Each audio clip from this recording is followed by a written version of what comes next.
Оралхан Бөкей. Тортай мінер Ақбозат.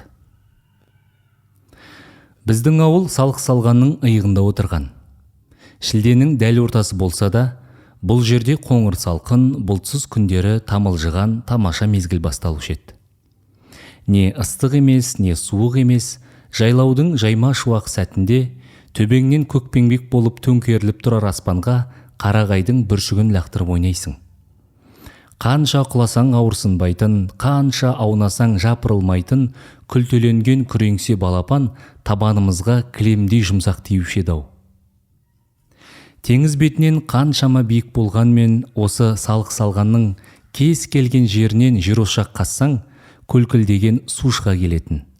Әсіресе жаңбырлы күндері қырдан құлаған бұлақ лайсаңға айналып, шошайтып қарағай бөренеден қиып салған үйлердің мазасын кетіретін. Ол кезде колхоздың сиыры күніне 3 рет сауылады. Ал әр сауының арасында шөп шауып оны маялайтын. Кешке тіпті түні бойы сеператорға сүт тартып май шайқайтын. Шаршау дегенді білмейтін қыз келіншектер соғыс жылынан кейінгі бейбіт күннің шуағына жылынып, сызылта ән салатын.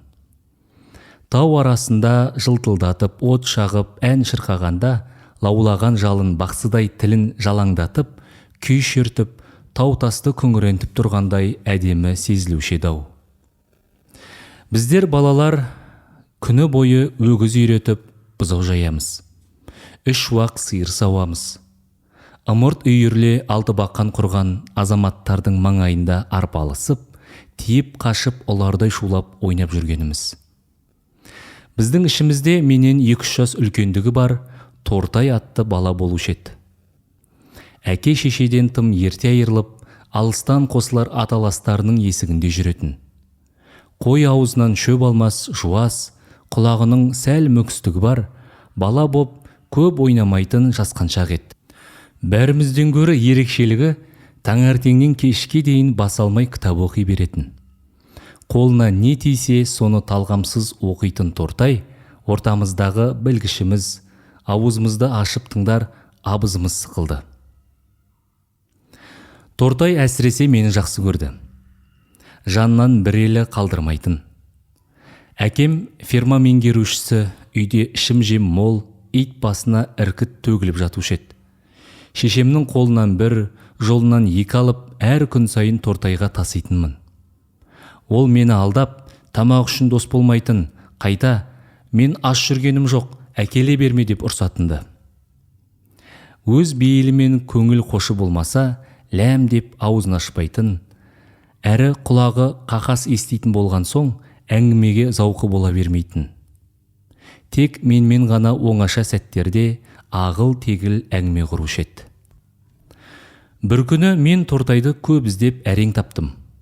Тұрған үйі аузына келгенін айтып ұрсып қуып жіберіпті. Салық салғанның ұшар басындағы қалың тас қорымның үңгіріне кіріп от шағып отыр екен. Мені көрген соң қуанып қалды, орнынан атып тұрып, «Мені қалай таптың ей?» деді. «Сенің үйің осы тас күрке емес пе?» Тортай тас күркені ұядай қылып жинап, тазалап қойыпты. Бұдан бұрында осы жерге сан рет келіп, мекеніне айналдырған секілді. Қайран қалдым. Ағаштан қиып, нар жасап, үстіне шөп төсеген. Өзіне тиесілі кітаптар әбден көп оқылғандықтан жемтір болып бір бұрышта жинаулы тұр. Төр алдына ешкінің терісі төселген. Қарағайдың жуан кеспелтек шөркесінен стол жасап, майшам қойыпты. Тастан қаланған жер ошақта маздап жанған от. Сіркіреп жаңбыр жауды. Үңгірге су тимейді екен. Күн бұлтты болған соң ба, ымырт ерте үйіріліп, көз байлана бастады. Үйден алып шыққан нан мен ірімшікті столдың үстіне қойдым. Нардың шетінде жалаң аяғын салбыратып үнсіз отырған Тортай, «Рахмет» деді. Үні біртүрлі көңілсіз, қарлығыңқырап шықты. Ешкім жоқта жылаған секілді. Оттың сәулесі тиген көзі қызарып, домбығып тұр еді. «Әке шешең іздеп жүрер, үйіңе қайт, қорықсаң мен шығарып салайын», деді Тортай. Әке шешең деген сөзді қырсығып айтқандай болды. ал әке-шешемнің тірі жер басып жүргеніне мен кінәлі емес едім. «Сенің жаныңа жата кетсем қайтеді?» дедім оттың шаласын ысырып. «Қайтасың?» деді ол міз бақпай. Мен бүгін оны мүлдем танымай отырмын. «Қайтасың? Әке-шешең менің басымды жарады». «Жармайды. Сен мені қума, дос емес пе едік?» «Ораза намаз тоқтықта деген, тоқ бала аш баламен ойнамайды деген». Мен жауап бере алмадым. Үндемеген қалпы маңқиып отыра бердім. Тортай мең-зең лаулаған отқа тесілген күйі күрсінді. Содан кейін нардан қарғып түсті де, тас үңгірдің тесігінен сыртқа үңілді. «Жауын ұзақ жауатын түрі бар, төңірек тұтасып алыпты. Қонғың келсе қона ғой» деді маған. Өзі тізесіне салып қу бұтақты сындырды да отқа тастады. Мен әкелген ірімшікті бір асап нарға қайта мінді. Содан соң аласталған Айлитет деген кітапты қолына алып, әрі-бері аударысты да ірге жаққа қарай лақтырып жіберді. Жаңбыр толастар емес, құлаққа тасқа тиіп тайғанап жатқан сыбдыр-сыбдыр үн естіледі. Күркіреп, сарқырамай ұрлана жауған нөсер қайдағы-жайдағыны еске түсіріп, қиял дүниесіне жетелейді, немесе маужыратып ұйқыны келтіреді екен. «Босағада отырғаның не?» деді Тортай. «Бағанағыдай емес, көңілденейін» депті. «Кел жаныма, мен сені тым жақсы көремін. Бастықтың баласымын деп мұрныңды көкке көтермейсің, қарапайымсың». Тас ошақтағы оттың сәулесі тас қабырғаларға түсіп, қоңыр қайтартады. Төбеде тесік барау деймін, тырыс-тырыс тамшы тамады бір жерден. Біз ертекті ескі дүниеде отырғанда едік. Менің кеңсірігім ашылып, бір түрлі жылағым келді. «Тортай» дедім. «Ау» деді. «Әңгіме не, ертек айтшы?» «Баяғда бір жетім бала болыпты» деп бастады. Баяғда бір жетім бала болыпты. Ары қарай күңгір-күңгір, көбір-сыбыр ертекке айналды. Бүгінде менің есімде Тортай айтқан ертектің көбі қалмаған. Тіпті сол арманшыл баланың өзінде ұмытқандай едім. Тек баяғда бір жетім бала болыпты деп басталушы еді. Ал қалай аяқталатынын білмеймін. Мүлдем есімде жоқ. Қалай аяқталушы еді? Менің жадымда тамаша сақталғаны, ол тас үңгірде шөп төселген нардың үстінде жатып, оқыған кітаптар мен өзінің арман қиялы туралы түн ортасы ауғанша айтқан күбір-күбір әңгімесінің еміс-еміс елесі ғана. Мені жып-жылы қойнына алып, ағалық ақылын айтатын тым зеректігі еді. Бұл дүниеде мен пір тұтар сырласар жалғыз-ақ нәрсем бар. Ол кітап. Әкем де, шешем де сол кітап. Кейбірін екі-үш қайтара жалықпай оқып шықтым. Жалғыздығың, жетімдігің, бәрі ұмытылып, басқа бір жұмақты өмірге сапар шеккендей боламын. Әттең жағдай келсе, оқуымды одан әрі жалғастырып, Алматыға аттанар едім. Шынымды айтайыншы, кітап жазып, жазушы болғым келеді. Ақжауын сіркіреп тұр. Тас ошақтағы от қомталанып, үңгірдің ішіне қорқыныш ұялап, қараңғылана бастаған. Тортай әлі сөйлеп жатыр, арманы таусылар емес. Демі құлағымның түбіне жып-жылы болып сезіледі, ептеп қытықтайды. Мен үнсіз тыңдай беремін, әлде тоңазығаннан, әлде қорқыныштан Тортайдың бауырына тығыла түсемін. Жайлаудың жадыраған ашық күндерінің бірінде Тортайға еріп, бұзау бағуға шықтым. Менікі еріккенің ермегі сықылдеді. Тас ошақтың ұшар басына дейін бұзауларды өргізіп бардық та, еркіне қоя бердік. Өйткені 4 аяқты мал бұл жерден ұзап ешқайда кете алмайтын. Биіктеген сайын қалың барағы орман таусылып, таудың тас төбесі басталатын. Заңғар таудың төбесінде үнемі суық жел соғып тұрғандықтан ағаш болмайды және шөпте бойлап қалың өспейтін тақыр. Жазды күндері үнемі сезіміңді сергітер майда леп есіп тұрар еді. Ал шоқылар өркеш-өркеш болып, көк күмбезіне найзадай кіріп ұшпалана қол бұлғайтын. Қыздың жиған жүгіндей тай-тай, тең-тең жақпар тастың арасына тас сарымсақ өсет. Тортай екеуміз тыртысып, қол аяғымызды жаралай, сол биікке шығып, сарымсақ жұлып жегенбіз. Бұл тұстан таудың балағы ой-етек алақандағыдай көрінеді. Сонау шатқалда Алтайдың шолпысындай мың бұралып, ағараң қағып, бұқтырма өзені күмістене ағады. Ал біздің туған ауылымыз көкжалқақ мұнар пердесіне тұмшаланып, тек нобайы ғана сүлделенеді. Қына басқан тасқа құлап кетердей болып атша мініп отырған Тортай, анау көк мұнар дүниеге бірдеңесін жоғалтып алғандай көзін сығырайтып ұзақ қарады. Сонан соң шығыс жақты нұсқап, ереуілдеп сөйлей жөнелетін.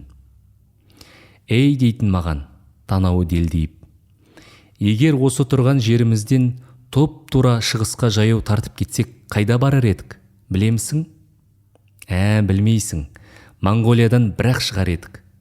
Сен болмасаң мен жүре беруден әсте шаршамаста, қорықпаста едім. Рас айтам, Монғолияға барар едік. Бізді қазақтары келді деп құшақ жайып қарсалар еді. Әппақ киіз үйге кіргізіп, тай сойып қонақ қылар еді. Боз биенің сүтіне шомылдырып, алдымызға астау-астау жал жая қояр еді. Ішеріміз алдымызда, ішпесіміз артымызда, қымызға қызыңқырап, шән киіп жатқанда, ақ отаудың есігін ептеп ашып, ай мен күндей қос ару кірсе. Әттең, дүней, армансыз күліп ойнасақ, содан соң екеумізге екі ақ бозат мінгізіп, әлгі екі сұлу қызды алдымызға өңгеріп елге қайтсақ.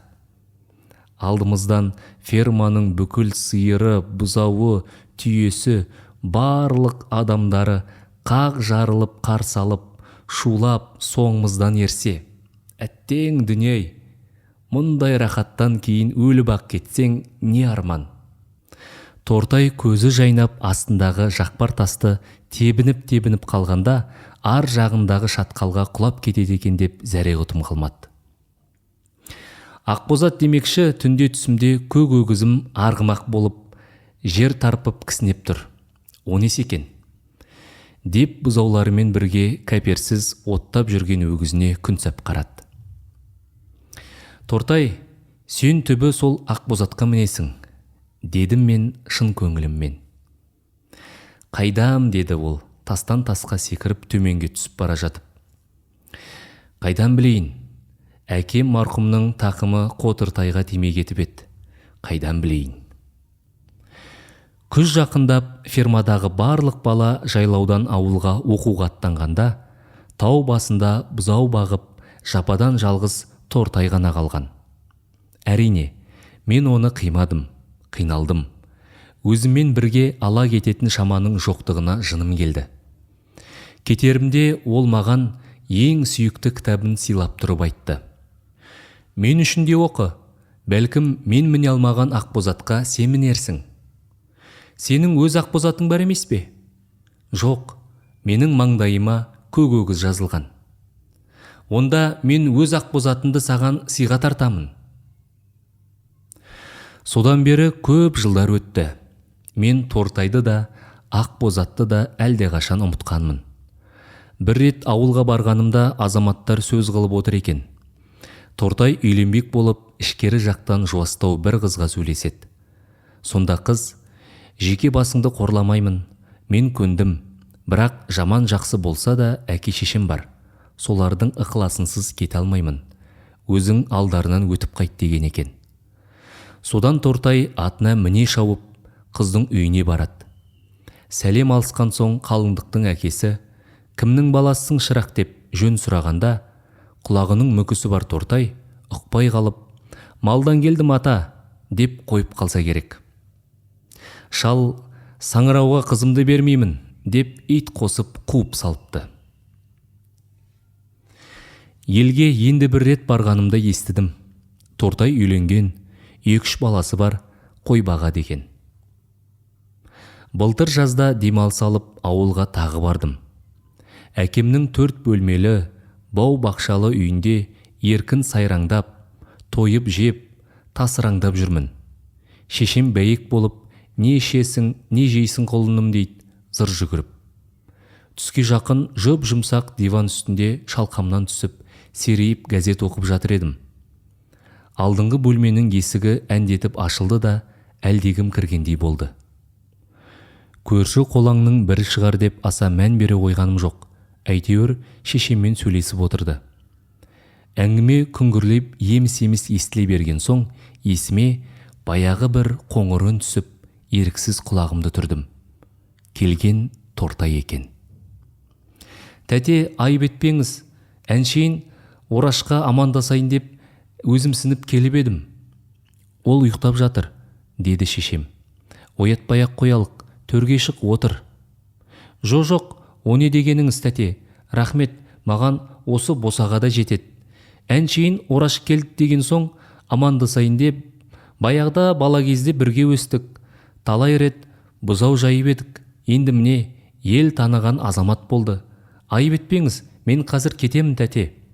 Ораш келді деген соң, жалғыз ұлың ғой, Құдай қуат берсін. Бізді қош, біз осындай үлкен кісілердің садағасымыз ғой. Рахмет, тәте, рахмет. Төрге шықпай-ақ қояйын. Осы жерде отырып-ақ тамақ ауыз тиейін. Осы құрғырды жақпаса да, баз-базында ішіп қоятыным бар. Ал тәте, Орашың аман жүрсін, атағы аспандай берсін. Қол қойдырып алайын деп мына бір кітабын қойныма тыға келіп едім. Тағы да соғармын. Малдан қол тие бермейді. Қыстай жемдеген торы атты управляйші алып қойған. Тәте, мың салса бір баспайтын тағы бір тырақсын берді. Саған осы да жетеді. Торы атты озат шопан мінет дейді. Ал кеттім. Рахмет, тәте. Келді кетті деп сөге жамандамаңыз. Әншейін Ораш келді деген соң үлкен кісі ғой. Бірге өскен, сәлем берейін деп. Мен келді деп тіпті айтпаңызшы, тәте. Ұят болар. Ал сау болыңыз, рахмет. Итіңдеп баяғы өзіңіз білетін салық салғанға жеткенше түн ортасы болар. Өзіңіз білесіз, салық салған алыс, өте алыс, Моңғолияның бер жағында. Мен сұлап жатқан орнымнан белім кеткендей тұра алмадым. Шынымды айтсам, ұялдым. Тортайдан ұялдым. Батылым бармады, бет жүзім шыдамады. Сонда ғана менің есіме баяғда бір жетім бала болыпты деп басталатын ертектің қалай аяқталары оралды. Осылай аяқталады екен ғой. Осылай. Тортай мінер ақбозат менің тақымымда кеткендей еді. Иесіне қайтаруға